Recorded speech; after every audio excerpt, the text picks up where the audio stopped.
आपल्यापैकी अनेक पालकांना आपल्या मुलांविषयी, त्यांच्या भवितव्याविषयी प्रचंड चिंता वाटते. खरं तर ते स्वाभाविक आहे, नैसर्गिक आहे. मात्र ते आपल्या हिताचं नाही हे आपल्या लक्षात येत नाही. मुलाबाळांविषयी आपण जर चिंता करत राहिलो तर त्यांच्या परिस्थितीमध्ये बदल होईलच याची शाश्वती नाही. मात्र मुलांच्या त्या अतिरिक्त चिंतेमुळे पालकांचं स्वास्थ्य कायमचं हरवू शकतं. मानसिक, भावनिक आणि शारीरिक स्वास्थ्य कुठल्या गोष्टींमुळे हलतं आहे याचा क्षणभर थांबून आपण विचार करायला हवा. आता तुम्ही म्हणाल, मग काय मुलाबाळांचा विचार करायचा नाही? निश्चितच करायचा. मात्र तो वांझोटा जर ठरत असेल तर तो कुठपर्यंत करायचा याचं भान आपल्याला यायला हवं.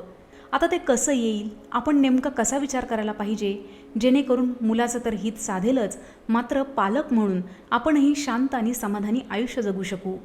यासारख्या प्रश्नांची उत्तरं जर आपल्याला शोधायची असतील तर डिस्क्रिप्शनमध्ये दिलेल्या व्हॉट्सॲप क्रमांकावरती 90 मिनिटांच्या मोफत ऑनलाईन सेशनसाठी आजच नोंदणी करा. पूर्णपणे मोफत असलेल्या या सेशनमध्ये आपल्या आयुष्यातील अशा अनेक गोष्टी आपण चर्चेला घेणार आहोत, ज्यातून आपल्याला पुढे जाण्याचा मार्ग निश्चितपणे सापडू शकतो. लवकरच भेटूयात या 90 मिनिटांच्या मोफत सेशनमध्ये.